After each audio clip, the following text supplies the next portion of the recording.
Welcome to Human Risk, a podcast dedicated to the understanding of human behaviour as a risk.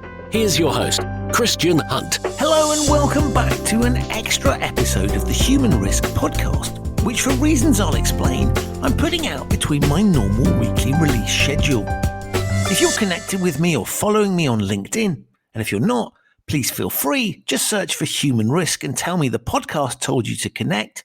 You'll know that I write blogs about what we can learn about human risk, ethics or compliance from stories in the news or things I've come across on my adventures.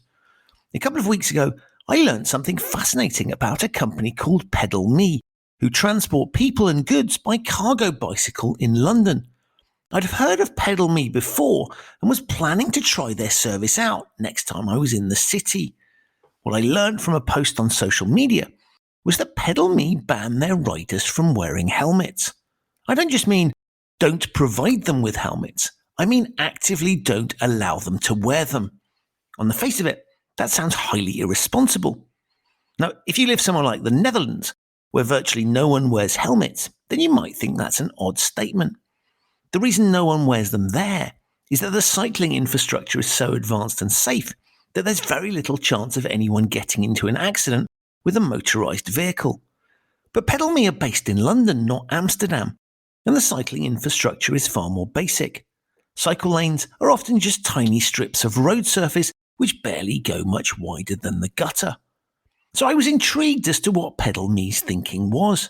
Fortunately, they also provided some explanations on social media as to why they had the policy, how they managed the risks, both human and mechanical, associated with their business, and what the rationale for doing it was.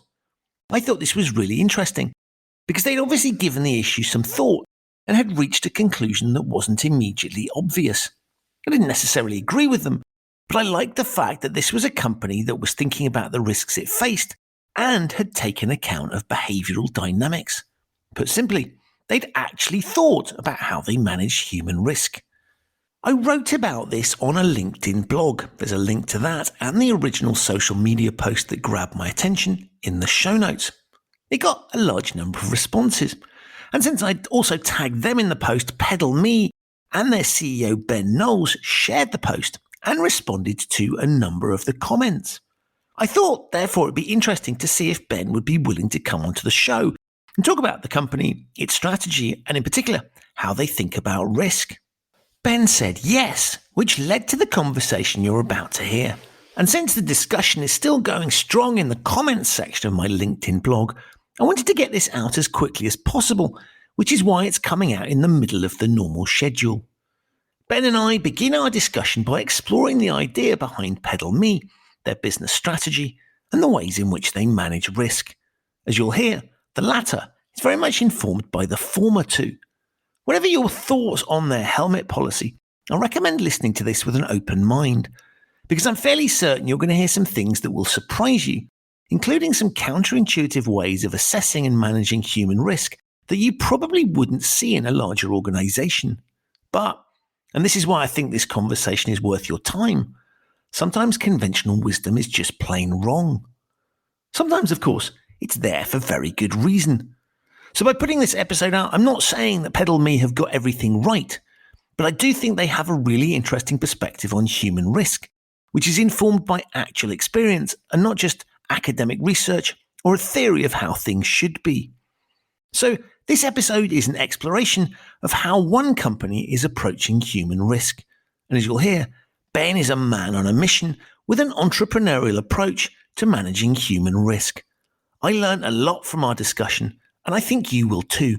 So please enjoy my discussion with Ben Knowles. Ben, welcome to the Human Risk Podcast. Thank you, Christian. I'm really excited to be here today. For your listeners, my name is Ben Knowles. I'm the chief exec of a bike taxi and delivery service based out of London that's doing some pretty radical stuff.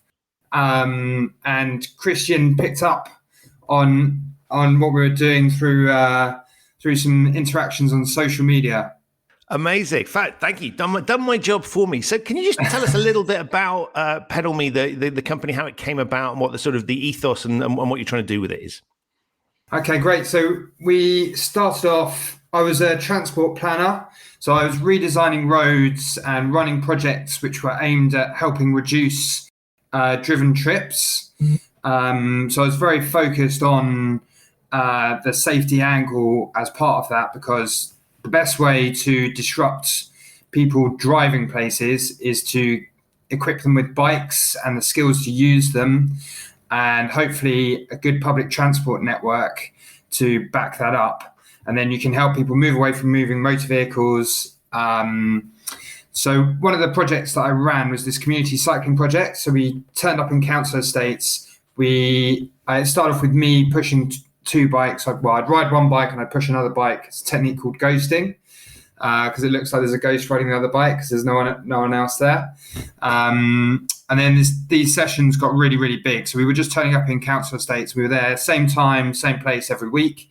And we ended up with like 150 people coming to our biggest sessions, and it being absolute chaos. We needed to move more bikes. We tried using vans, and we found that was a complete waste of our time and our money. So we got these cargo bikes, and we could pile bikes up really high on the front. So then one person could move like eight bikes at a time. Then we got these trailers built towed behind the cargo bikes, and one person could move 30 bikes at a time, which is way more than you could fit in a van. And what we slowly came to realize was that actually, if bikes were a better way of us doing our logistics, and we found it was way more efficient, the journey time reliability was way better. So we knew when people would be arriving way better, which turns out is absolutely crucial in logistics. And we could carry more than you could in a van. So if that was more efficient for our logistics, then maybe the vast majority of logistics that were being done around the city by van would be better done by cargo bike. And then I kind of had this idea, but I didn't really have any way of executing. And then various things happened. So I went on a date. The date was going really well. We wanted to move location. And then my date didn't feel comfortable riding a bike on the streets, but I had this cargo bike with me, and I didn't want to leave that there and then her get public transport. That would have broken the mood. So I gave her a lift, and everyone was lit up by what was happening. Everyone was smiling at us. Everyone was waving. She was smiling. I was smiling. It was absolutely great. So I'd experienced carrying people, and that was great. But I had this idea that there could be something more to this, but I had no real way of executing. But then I happened to get in touch with this company called Urban Arrow in the Netherlands, they make fantastic cargo bikes. And I cold called them and said, I've got this really big idea for you guys. So you know how Uber sells loads of Toyotas? Well, we could sell millions of your bikes by starting taxi services using bikes. And they had a master's student that was in need of a project to work on. And so they designed us up a bike and sent it over to us. They turned up at King's Cross. They'd never met me before. There was no paperwork. They just rolled this bike out of this van and gave it to me, like £5,000 worth of equipment, just because this is the way the Dutch do business. They're incredible. It's all about trust. Everything happens really fast. And our relationship with Urban Arrow has been really incredible throughout our existence. And then I gave people free lifts. I used that to convince some friends to come and join me. A friend of mine called Rob, who I bumped into at some traffic lights about 15 years before this happened.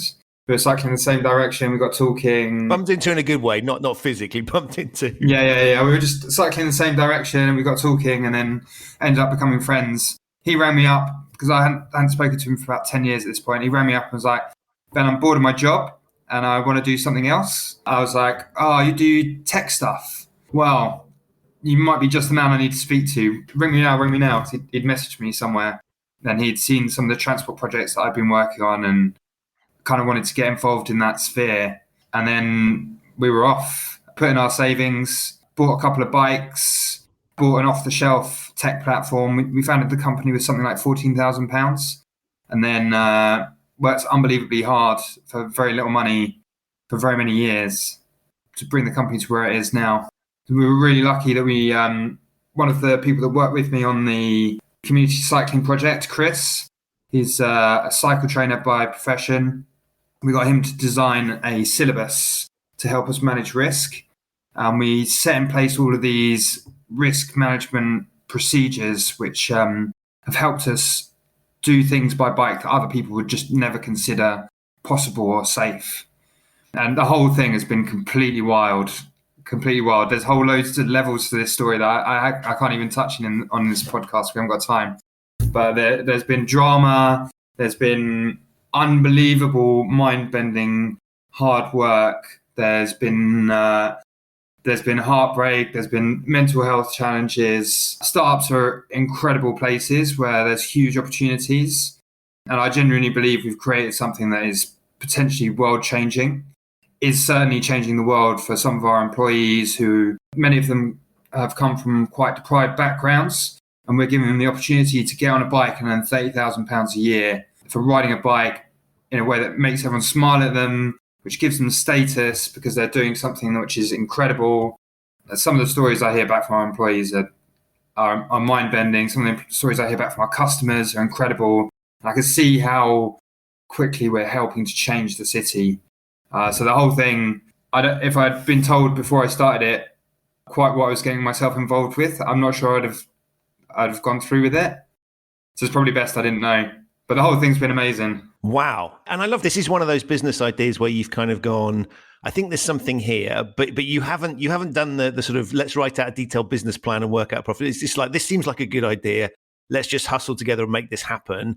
And things have kind of worked out for you because I guess the motivation for this isn't, you're not starting off with sort of how can I make the rapid amount of money quickly. It's like, here's a good idea. Let's build that good idea and we'll kind of bootstrap it.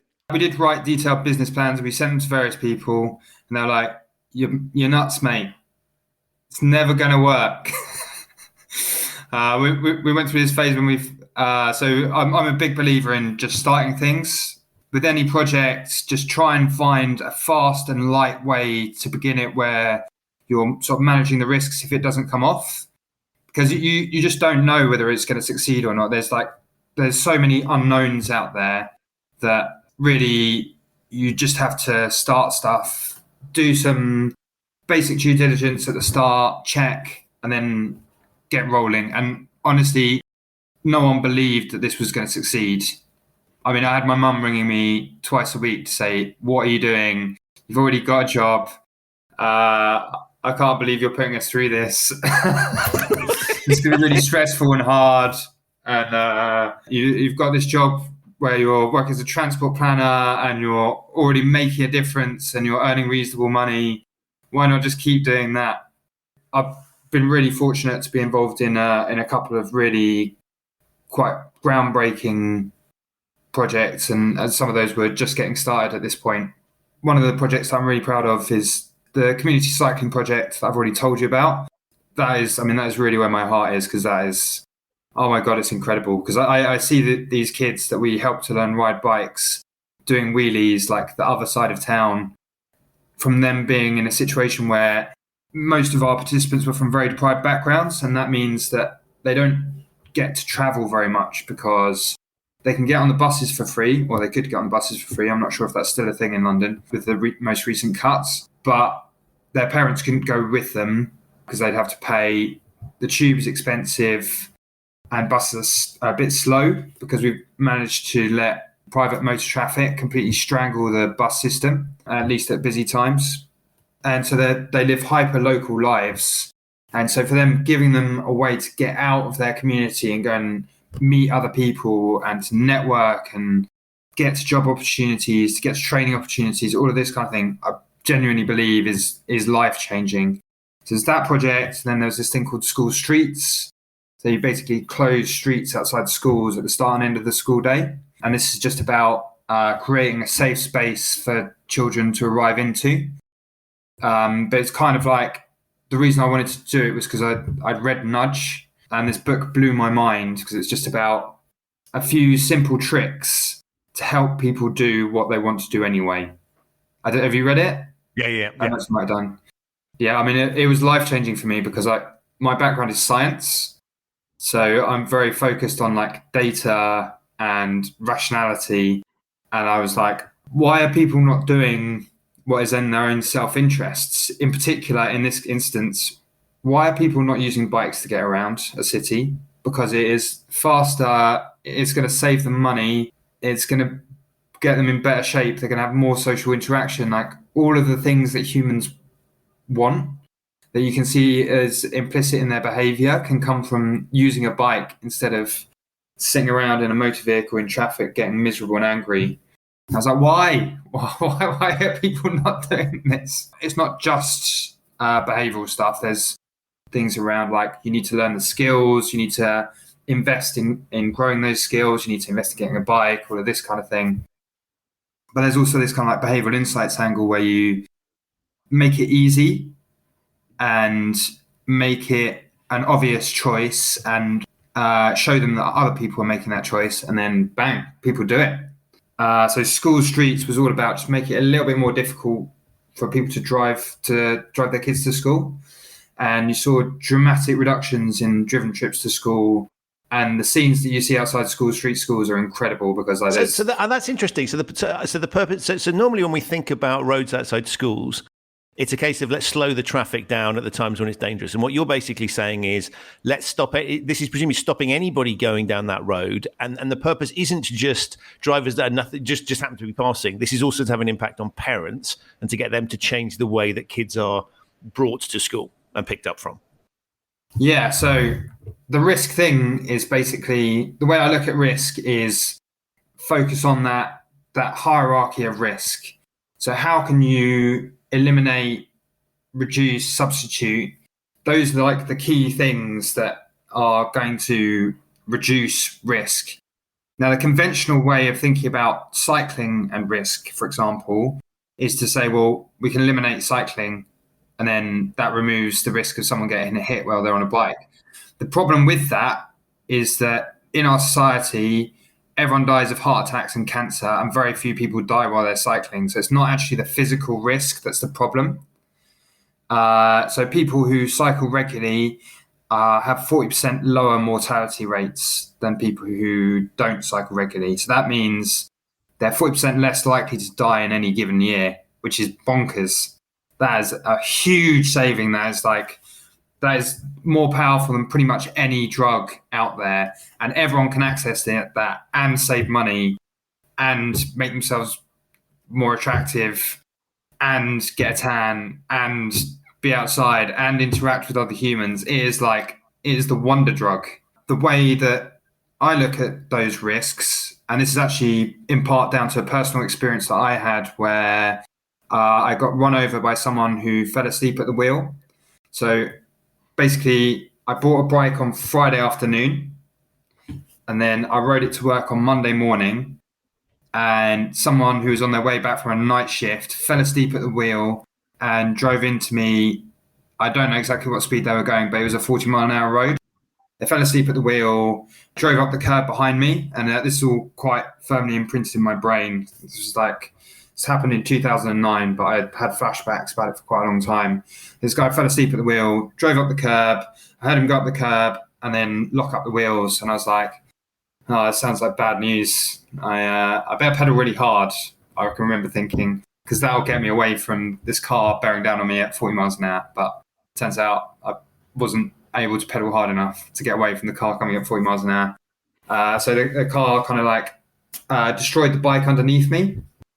What was quite unusual about this incident was I was pretty much completely unharmed by the initial impact because I just basically sat down on the bonnet really hard and then hit the windscreen and then got shot up in the air. So I was my mind was working fine because I wasn't really hurt. And I was just up in the sky spinning round and round and round and round and round. And I can remember I was drilling into my brain. I was like, when you land, things in your body are going to be broken. There's an articulated lorry that was behind this guy. You do not want to get hit by the articulated lorry because you will die. So when you hit the ground, whatever part of your body you can use it to get out the street. I can remember I was just drilling this into my brain. So I was like, when I land, it's going to hurt. My brain's not going to work so well. This just needs to be really, really imprinted. And as I was going ground, sky, ground, sky, ground, sky, ground, sky, ground, sky, I was able to track up and over. So I was trying to keep pace with the rate of rotation with my head. And I'd get little flashes of what was happening in the world around me. At one point, I can remember I was tracking over and I could see the top of the articulated lorry that was behind. So an articulated lorry is like 4 meters high. So that gives you an idea of like how high in the sky I'd gone. And I just kept on rotating. And then I was very lucky and I managed to get a foot down on the as I landed. I didn't manage to catch myself or anything. I'm not a ninja, but I managed to absorb some of the impact. And then the next thing I remember is just like my ears ringing from the sound of my body hitting the street. Wow. Yeah. And then I was like, right, move. And I was like, right leg, nah, it's not moving. Left leg, no, not moving. Right arm, no, done. Left arm, okay, I've got some movement. Let's go. And I like kind of did this like really pathetic dragging myself out of the street thing. And then lay on the grass verge while the person who'd run me over tried to drive off, but was blocked by someone further down the street. The articulated lorry luckily had seen this coming miles off and was stopped dead because there was no way I was going fast enough to get clear of an articulated lorry coming at 40 miles an hour. Right. But really what that incident impressed on me, so everyone said to me afterwards, they said, so Ben, you're going to give up riding a bike now? And I said, no, I'm going to give up driving a car because I can see that cars are really dangerous. And in my own experience, we're all sometimes negligent while we're driving. And that was kind of the start of this journey, which has been incredible and allowed me to do some amazing things. Just this really intense personal experience. I broke ribs. I was in hospital I was actually pretty lucky. I think I was only in for like 12 hours or something. But I was pretty badly banged up and I had road rash, which is a horrible thing because you keep bleeding into things. Right. I won't go into the details. It's horrendous.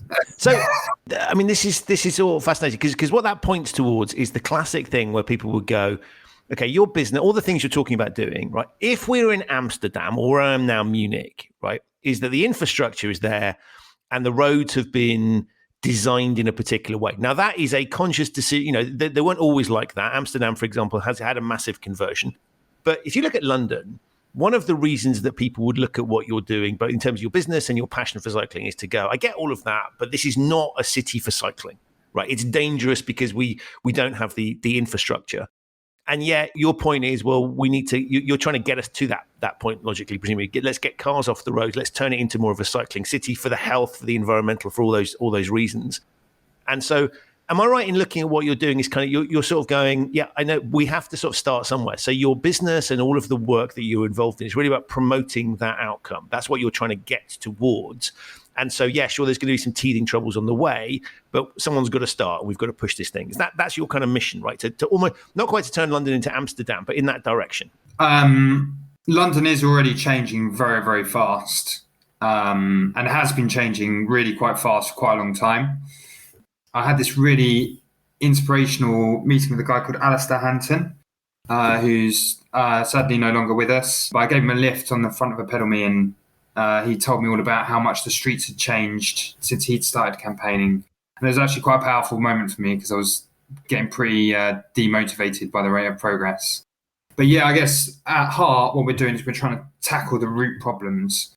But it also gave me a different view on risk, which has kind of been involved with us ending up with this policy of not using helmets, because it's about a way of thinking about risk that's about tackling the root problems, the root causes, and not just trying to like put some funny clothes on people as a last minute mitigation. It's like tackle the risk at source. Okay, so what can we do to reduce motor vehicles? Okay, well, we can get as big as we can, as fast as we can.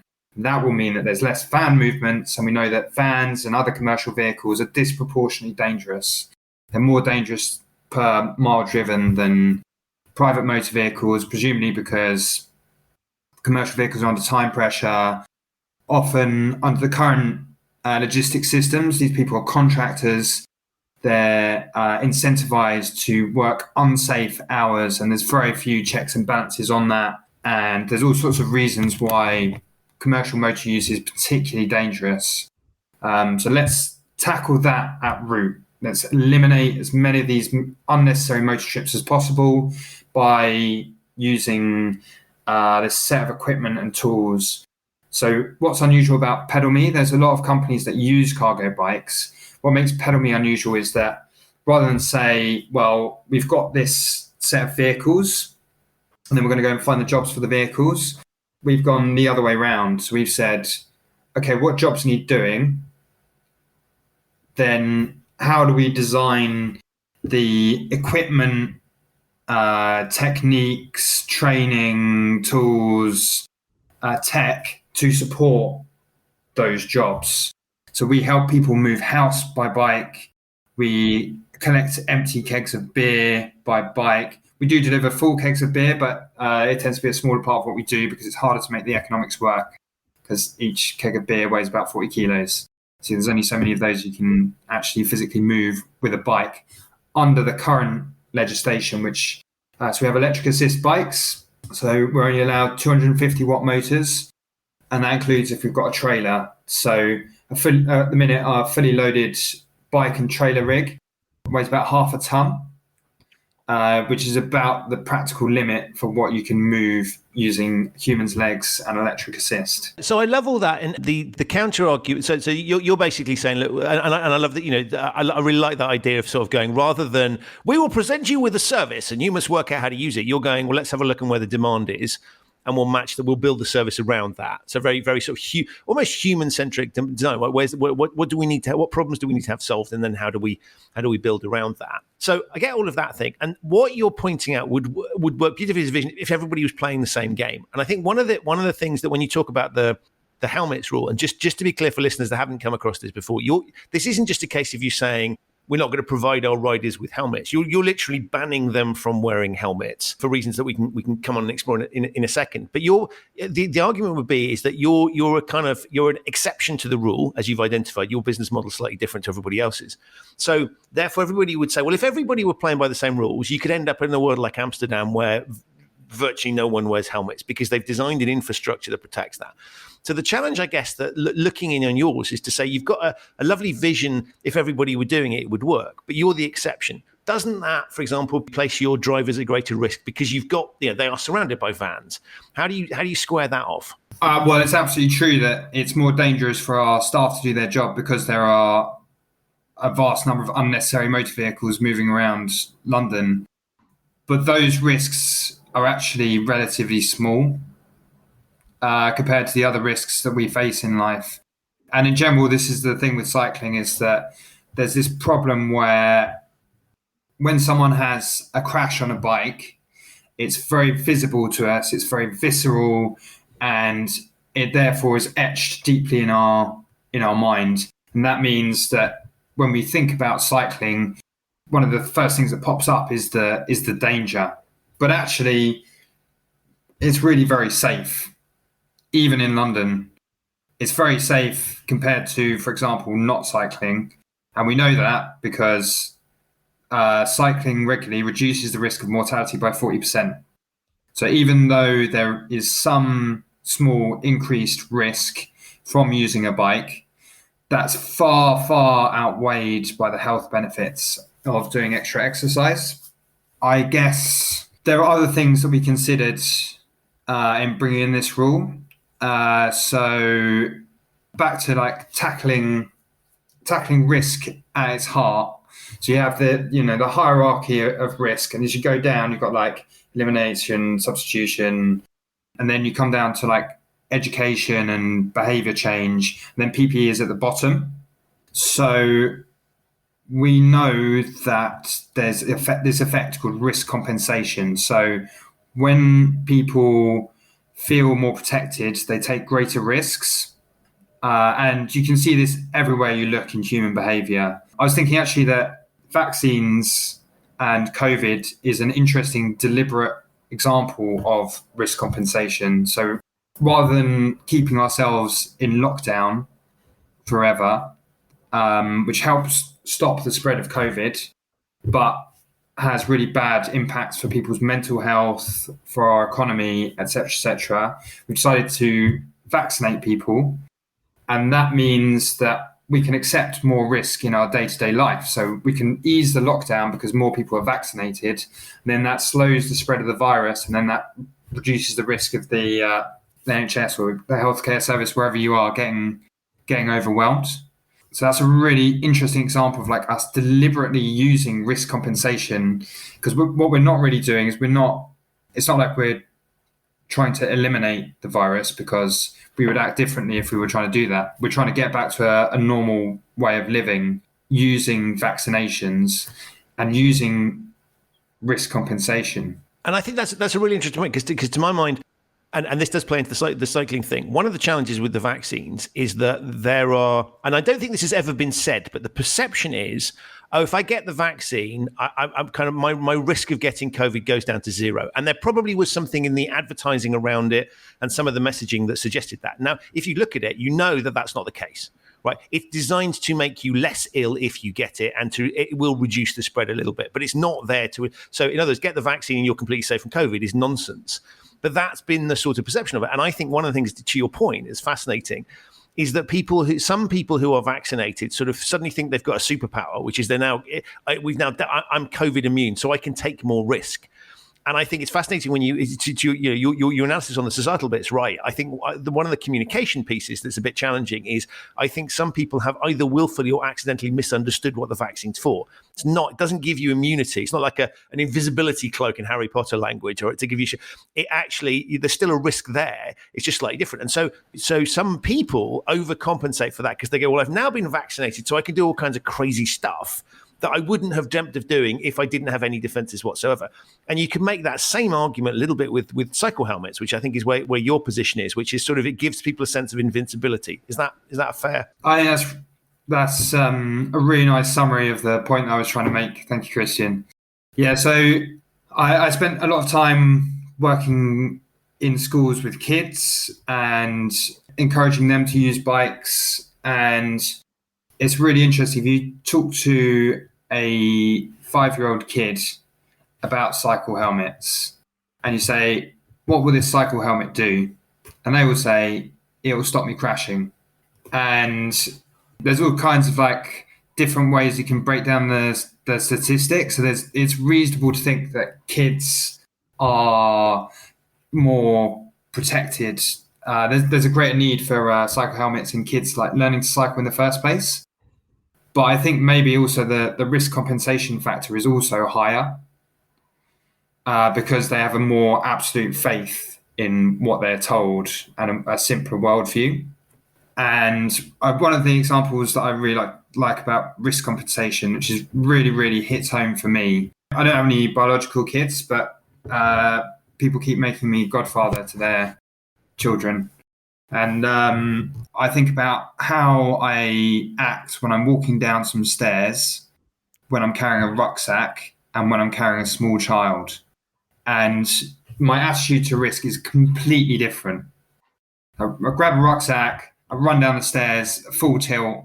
I don't know, maybe it takes me like a second and a half to get down a flight of stairs because I'm like jumping down multiple steps at a time. I'm carrying my godson Rufus when he's like 2 years old, and I'm like so careful, one step at a time. I'm holding the banister. I'm risk compensating, right? Because the consequences to me of falling while I'm carrying Rufus are like, it's completely unthinkable to me that I would. You can buy another bag and the contents of it in the worst case scenario. Exactly, right? Right. Exactly. And that just really powerfully, in my mind, that's like the most powerful illustration that I can give, like the difference in how we act when we're carrying kids. It's just such a powerful change in behaviour. In the same way, you see, one of the things that started me thinking about this in a helmets context is I was a bike racer. I always wore a helmet because whenever I rode a bike, because that's what I was told you were supposed to do. It's ingrained in me from childhood that I should always wear a helmet when I rode a bike. I raced bikes, everyone around me wore helmets. So it's just what I did. And then I became a transport planner. I started working on these projects with kids, and I was like, I need to make sure I know what's going on here. And so I started looking at the data.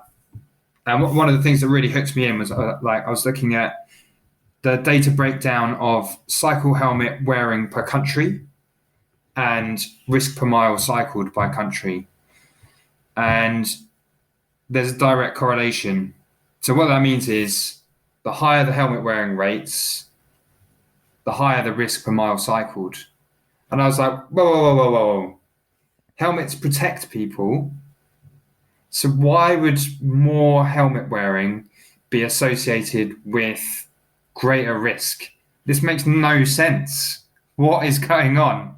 So I got really fascinated by this and went down a rabbit hole and read loads of papers, and yeah, the whole thing is completely mind-blowingly fascinating. And I really recommend reading up on the data around this because it's just such an incredible insight into human psychology and unintended consequences. And so your analysis in very simple terms. And when I wrote about this on LinkedIn and put the piece out there, lots of people kind of came in with the obvious thing, like this is irresponsible, and people found research that's to their mind proved the opposite case. You're doing, it seems to me, you're doing a really simple piece of analysis, which is if somebody were to fall off, and under certain circumstances, it is better to have a helmet on your head than not from a pure physics perspective. But you're saying there are other consequences of wearing that helmet, the impact it has on human decision making. And that's both your riders, but also other people in traffic. You think, in very simple analysis, you think the downsides of wearing it outweigh the potential benefits in the limited circumstances where if you were to, put in simple terms, if your head were to hit the ground, it would physically protect you. So you're not disputing that that the protection would work. You're basically saying the trade-off that we're making in our business, and you make personally yourself, is to say that I think the downsides of wearing all the time outweigh the limited circumstances in which it might be beneficial. That's a great summary of where we're at, Christian. Yeah. So, and it's back to this hierarchy of risk, right? So PPE is your last resort. But if PPE increases the chance of a collision, then you don't use it, because behavior modification, education, changing systems and changing how people do things has much greater impact than PPE. And there are things that are unusual about our case as well. So we have unique bikes, we have unique systems, we spend hours training our staff. So the chances of a solo fall, which is the instance in which helmets are likely to be most useful, is much reduced. The chance of you going over the handlebars is eliminated because our bikes are 3 meters long. They're 3 meters long. There's no way you can go over the handlebars because you're at the back and the front wheel is too far forwards. That also means that our bikes can stop way, way better than normal bikes. So you can stop in just over a meter with an unladen bike, and it's sort of like 2.5 meters with a fully laden bike. Something like 4 or 5 meters if you have a fully loaded bike and trailer. The trailers have their own braking systems as well to help with the braking process. So all of these things mean, combined with our near miss reporting process. So whenever someone has a near miss, we get them to report it. We look into the pattern of near misses that we're seeing, and we work to eliminate the most common near misses. So we know that the biggest cause of near misses and injuries for us was bungees. So we were getting bungee pings. So people were leaning over the bike to hook the bungee on. It was coming loose and it was pinging them in the face.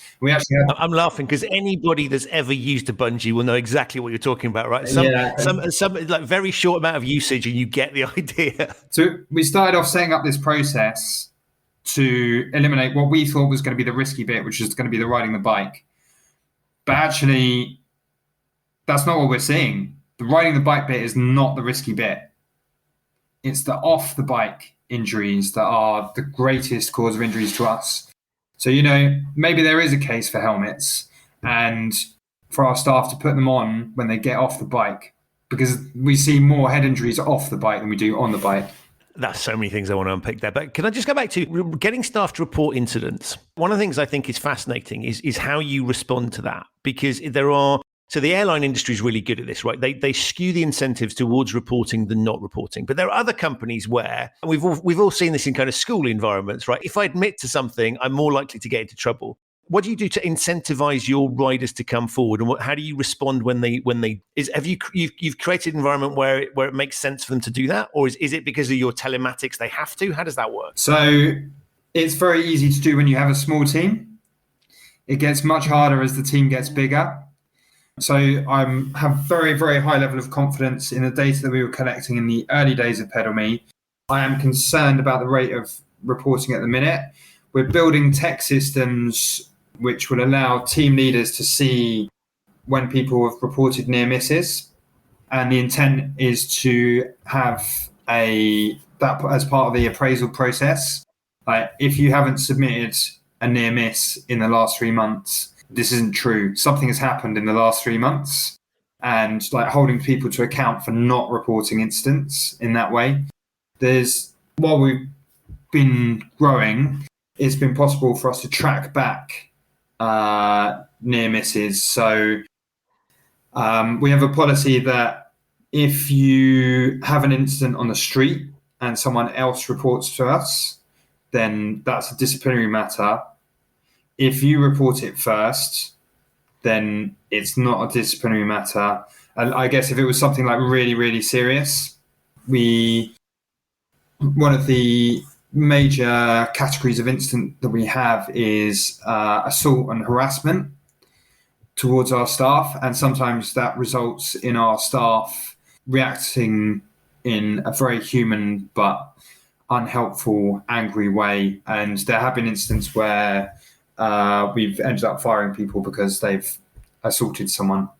So you're trying to build an environment that is conducive to reporting. So you talked about the stick. Is there a carrot for reporting in the sense that how you respond to things? So if somebody so the bungees is a good example, right? So you get lots of reports of this being an issue. That's not something you'd pick up through any kind of telematics. That's just like anecdotal, unless somebody really injured themselves.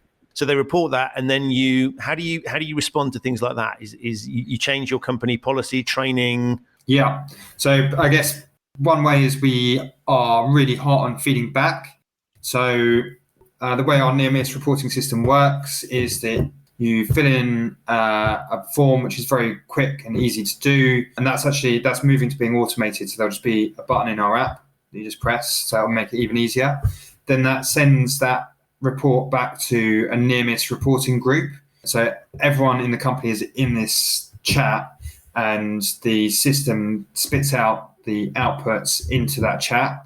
So then everyone can see and interact with that. So I'm really hot on every time someone submits a near miss report, I thank them. And then I leave other people to discuss possible management that could have eliminated that instance. A lot of the time is about rider behavior. And we might spot that an individual needs retraining, or we might spot that there's like a general trend and that we need to highlight, for example, not riding the door zone in training. So that's going too close to parked vehicles in simple terms, or stationary vehicles, and therefore the door might open on you. Correct. And that's something we see from time to time in our near miss reports. We also see pedestrians stepping out from between parks, between stationary traffic when we're filtering up the outside. So there are various ways that we mitigate for that. First is we encourage our staff to use bells very loudly when they're moving past places where their sightline might be restricted. The second is we say for them to manage their speed such that they can stop if someone steps out. And the third thing is, because we do actually need them to make progress, in order for us to replace motor trips, we need to be faster and more efficient. And the greater the disparity, the greater our advantage over motor vehicles, the faster that our staff are going compared to motor vehicles, the more trips we can take and the more we can reduce driven traffic. So there is a need from a safety point of view for us to cover ground quickly. And so one way which we've used risk compensation here is that we've fitted more powerful brakes.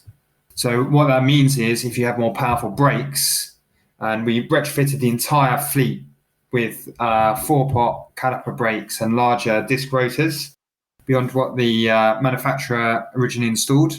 The reason we did that is because, well, first of all, we had a couple of near misses associated with brakes getting too hot and therefore their function fading. But we also wanted to enable riders to cover ground quickly, but still safely. And if you have more powerful brakes and can stop quicker, then your visibility cone can be smaller, if this makes sense to you. Mm-hmm. And in so many ways, we use like these risk compensation effects to get humans to act in the way that we want them to, and to try and achieve what the company's trying to achieve. And so your philosophy, if I sort of based on what you're telling me, is you sort of sit there and say, we do look at the research, and you've clearly spent a lot of time looking at those particular pieces. But what we're doing is looking at the practical realities of what happens on the ground. And we say to ourselves, okay, how can we optimize thinking about both the physical risk that's there, because that's the bit you can't reduce, right? You can't change potholes in the road. I mean, one day we'll get there, but in the meantime, we have to suffer. So there's lots of things that are out of your control. So what you're doing here is really saying, how can we maximize our ability of our team to mitigate the risk themselves? And to the extent that there are other things that we can do to change the environment to make, one, that more likely, but two, things that are out of their control. For example, braking distance, you look to mitigate that. So you've got this, it's quite an interesting approach to risk, really, which is looking at the realities of what's on the ground and saying, what are we experiencing and what can we do to change that, both in terms of what's going on in people's heads and the physical environment they operate in. That's exactly right. But also, the amazing thing about doing this is it means that you can accept doing things that might seem impossibly dangerous. So what you do is you have a new business need and you say, well, we want to try and do this. So how are we going to roll out this new technique? Let's say, for example, collecting empty beer kegs. Each empty beer keg weighs 10 kilos.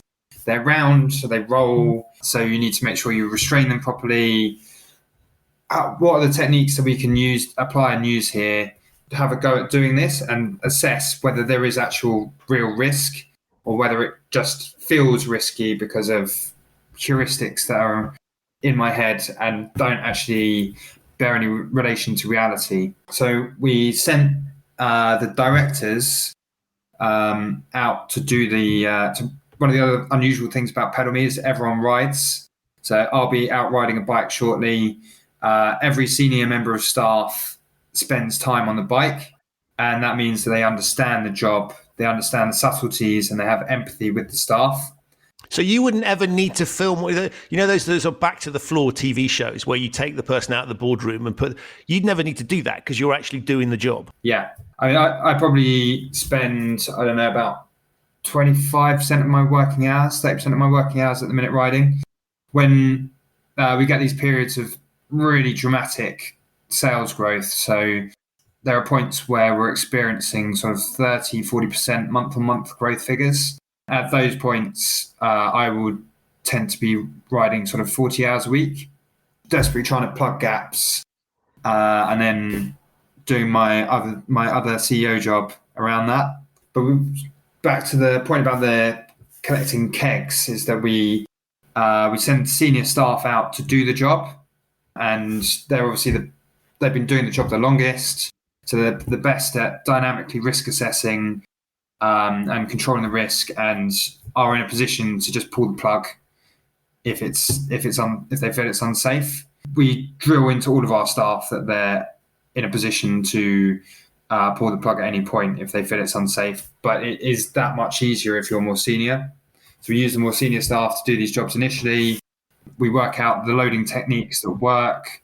We have a look at the things that go wrong. And then we systematically work to eliminate those. And then we can make a decision as to whether it is actually viable for us to do that particular strand of work. And what we repeatedly find is that yes, you can. With really good risk management and really careful use of processes, careful use of education techniques. So we have our training team and they retrain our existing staff, upskill them, create videos to help people with loading, all this kind of thing. you can do things that you wouldn't have thought were possible and do them in a way that's really very, very safe objectively, and you just don't really have many incidents. The single biggest category is this road user assault category. And so in there's like sexual harassment from drivers on the street. There is verbal assault, and the smallest category, fortunately, is physical assault, but it does occasionally happen. We're working very hard to try and tackle those hazards at the minute, because the data is showing us that those are the biggest hazards, and we're trying to work with the Met Police to get them to help us, but they seem to be focused elsewhere. I can't think what that would be at the moment. So this is fascinating. So you're not asking anybody to do anything you wouldn't do yourself. Literally, right? Both from a sort of you get the senior people to do it first. So there's lots of things I can see that and I'm not sure I'm not suggesting you've stolen them from them, but why not take a good idea wherever you find it? But there's some ideas from the military there about sort of lead. You need to be out front leading, doing these things, and not putting your troops in a way that's there. You've got the sort of there's a Toyota philosophy where they on their production line have a cord that anyone can pull. If there's something any worker who spots something that's not, you can literally pull the cord that stops production line. You've got a similar thing where you can basically say no to that. And so I think this is really interesting because there's lots you've evolved intuitively something that I can see lots of strands of other organizations that seem to be quite successful. Is this all working on an intuitive basis, or are you pulling ideas in? How do you go through this thought process? Because I think what you've evolved there sounds really kind of very forward thinking and sustainable. We spent a lot of time looking at other companies' business models and actually looking at the military leadership model. We felt that we need to do something very different in this case, because it's not just people sitting in cars or sitting at a laptop or whatever else where the job might be tiring, it might be taxing, but you're not soaking wet, cold, tired to a ridiculous level, because it is still extremely physical work.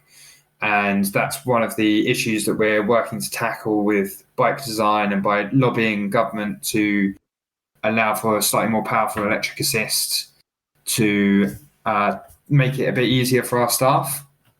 We felt that we needed a leadership model that was a bit different to the conventional startups where there's like these really highly paid people sitting in ivory towers telling everyone else what to do, and then kind of like basically having quite an abusive relationship with the people that are doing the base work. We thought that couldn't work at PedalMe, not just because of the moral and ethical implications of that, of imposing working conditions that you would never tolerate yourself, but also the work is so hard that you need to have empathy with the people who are out there doing the work, and that means you have to go and do it yourself. Is the best way to get that empathy. But it's also just like a smart business thing to do, because if you have a load of people sitting in ivory towers that have no idea what the job actually entails, then the devil's in the detail, and something might look like a good idea from a distance with a poor level of insight, but once you get up close you realize it's actually a terrible idea, and that pans out in all sorts of ways and creates all sorts of savings. So one example which I really like to talk about is brake pads, purchasing brake pads, right? So someone in an ivory tower is likely to think, well, we can make a saving here by buying cheaper brake pads. And what they don't see from their ivory tower is the fact that those brake pads wear out a little bit quicker and provide less good braking. And so the less good braking means you get a little bit less utility per hour from the staff because they're needing to ride a bit slower because the brakes are functioning less well. And the brake pads last less long. And so therefore you have to change them more often. And therefore you lose more staff time. But that's not visible to you because you're obsessed with the actual cost of the items, because to you that's real money. Whereas in business, almost always your biggest cost is your people. Humans are expensive, things are cheap, and being up close with the realities of that make that really, really clear. But it's also knowing how annoying it is to have to keep on like tweaking equipment that isn't quite working properly. So what that ends up meaning is that our staff have the best equipment going because we're out there using it and we're like, this equipment is rubbish. I wouldn't want to work with it at work. I'm not going to make my employees work with it at work. Let's replace it. And so we end up with quite high capital costs in the first place because we're buying the best possible kit. But then that gives us revenue savings all the way down the track. And those far, far outweigh that initial expenditure. And how have you found your hiring staff?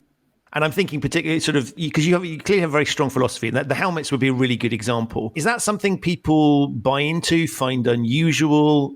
What's the reaction to what you're doing? So one of the things about helmets is because we're all taught as children that you have to wear a helmet when you're riding a bike, and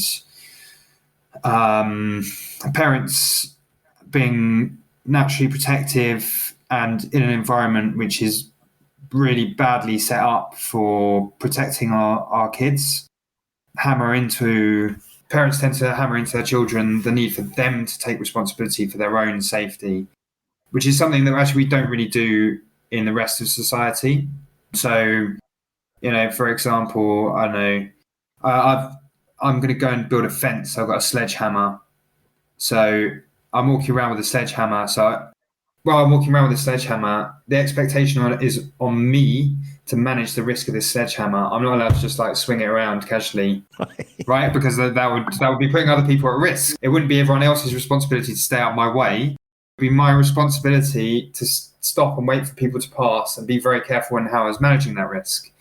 But yet on the road, we've built this expectation that the people doing the really dangerous thing, driving around in 1.5-ton steel boxes at incredible speeds with huge amounts of kinetic energy, we've built this responsibility on the individual who might be threatened by that to protect themselves. And that is completely wrong from how I see things, and a route to madness, because the end result of that, if you keep on thinking it through, is everyone ends up in tanks, which benefits no one. It's like a madness of the commons effect. Does the fact that you don't allow staff to wear helmets, does that put certain people off from joining you? Do they have a view on that? For sure. So there are some people that, because of messages they've received from society, believe that helmets are really protective.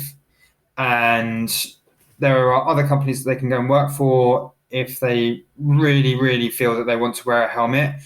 But it's not possible for me to make a decision that I think is going to put people at more risk in order to meet that emotional need that they have to meet this expectation from society. That's not a sensible way to run a business or to manage risk. You have to work to what the numbers are telling you and a careful, rational assessment of the balance of risks. And in particular, you need to work on tackling risk at source, then tackling it using that hierarchy of risk, tackle it using education, behavior change, systems, fit your bikes with better brakes. All of these things are way, way more important. I guess the other thing is that we just don't really have any head injuries.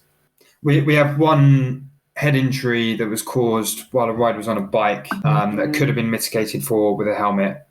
But I don't know for sure, but my guess is that we've avoided sort of 4 or 5 serious incidents that would have resulted in serious injury because of that risk compensation effect. Mm-hmm. And it is hard to explain that to people because I can't prove that these incidents haven't happened, but I just know that risk compensation dictates that people accept more risk when they feel more protected. Other people around them take more risk when they feel that this person over here is more protected. And you see that reflected in helmet usage stats with normal bikes. And then the logic chain is, well, our bikes are materially different to other bikes and the risk of head injury is a lot lower. And therefore, on balance, not wearing helmets is going to be much safer for our staff, but also much safer for our passengers, which we haven't really talked about yet. We carry people on the front of our bikes. And so like if our riders were taking more risks because they were protected and our passengers weren't, then that's not great. There are also third parties that we're encountering on the street, and our risk to them also needs to be considered in this calculation. So if our riders are taking more risks, that means that not only are they more of a hazard to themselves, to our passengers, but they're also a greater hazard to the city, even though we're much, much safer for the city than a white van bombing around or a cab or whatever else, because of our operating systems and because we don't wear helmets, and because we therefore tackle risk in other ways, because we're not just like, we've got a helmet on, so therefore we're safe. It makes people tackle risk in a different way that's about like saying, well, I feel a bit uncomfortable when I'm riding the bike at work. Here's why. And then we say, okay, well, we'll send you on this training module and we'll help you manage that risk. And that's going to be way more powerful than putting a plastic hat on your head. And when you say you transport people, I mean, literally, we should be clear on this, right? You are transporting kids to school. Yeah. So got the whole kind of, so one of the challenges I saw was people going, oh, well, this is terrible role modeling for kids. Your point is that actually, again, the potential. So even if you thought it would be a good idea for kids to wear it, it outweighs the benefit for you. It's a role model benefit that there might be is outweighed by the bigger considerations that you have.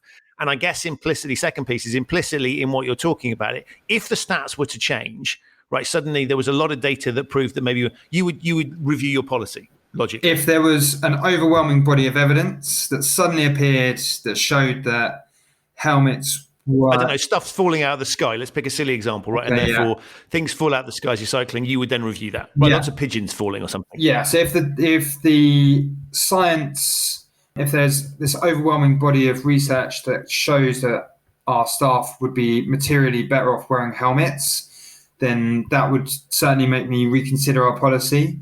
If there was a body of evidence that showed that actually when I'm carrying a child down some stairs, that actually I'm not risk compensating, or that risk compensation doesn't happen in the case of PPE, then I guess that would make me reconsider. I just wanted to talk about the role modeling point. I think that's a really interesting one. We know that cycling reduces your risk of dying by 40% in any given year. So if we're going to talk about role modeling, why are we talking about helmets instead of people sitting in cars? Who's the worst role model here?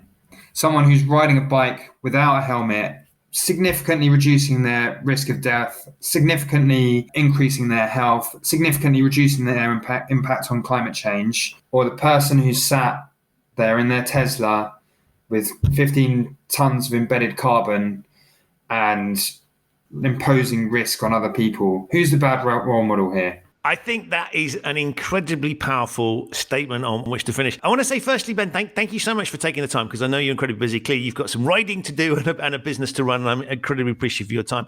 Secondly, the vision, I think, is fantastic. And I think the passion with which you talk about it and what you're trying to do is great. As we were saying before recording, I'm a huge advocate of cycling, having spent time in another city than London and really seen it working. I'm absolutely convinced this is the way forward. And it's a subject that I'm going to pick up on the podcast in my general exploration. So thank you for helping to pursue that. And I think also it's incredibly powerful. There's lots of lessons there for traditional businesses, because the way you talk about risk is actually incredibly thoughtful, and it's not just slavishly following processes and procedures that you've thought about why you're doing it. And that clearly comes through in your thinking. And thank you for articulating something that I think a lot of organizations struggle with, but is very, very clear. And above all, thank you so much for appearing on the podcast. Before I let you go, tell my listeners how they can get hold of PedalMe, anything else you want to talk about, the service, any other sort of quick advertisement for your business. I don't actually want to sell us too much because we've got more customers than we can cope with at the minute.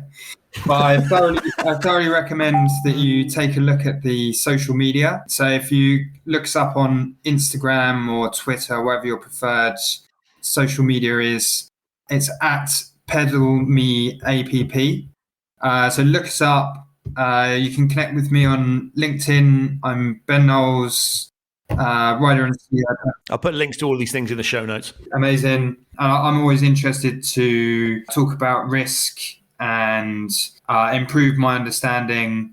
There's always a perspective out there that I haven't heard. So I guess I'd be keen to hear feedback on the show and what people thought about what had been said today. Brilliant. Thank you so much. So that's it for this extra episode of the Human Risk Podcast. My enormous thanks to Ben for appearing and to you for listening. My thanks also to the many people, too numerous to name, that responded to the original blog on LinkedIn, which gave me the idea for inviting Ben onto the show. If this is your first time listening to the Human Risk Podcast, welcome. You can subscribe wherever you get your quality audio content. It's available on all of the major podcasting platforms. To find out more about some of the things that we talked about in the show, have a look in the show notes. There are links to those there. To find out more about human risk and the work that I do with my clients in helping them to mitigate theirs, visit human-risk.com. I'll be back very soon with another episode of this show, but in the meantime, stay safe, whether or not you wear your helmet, and thanks for listening.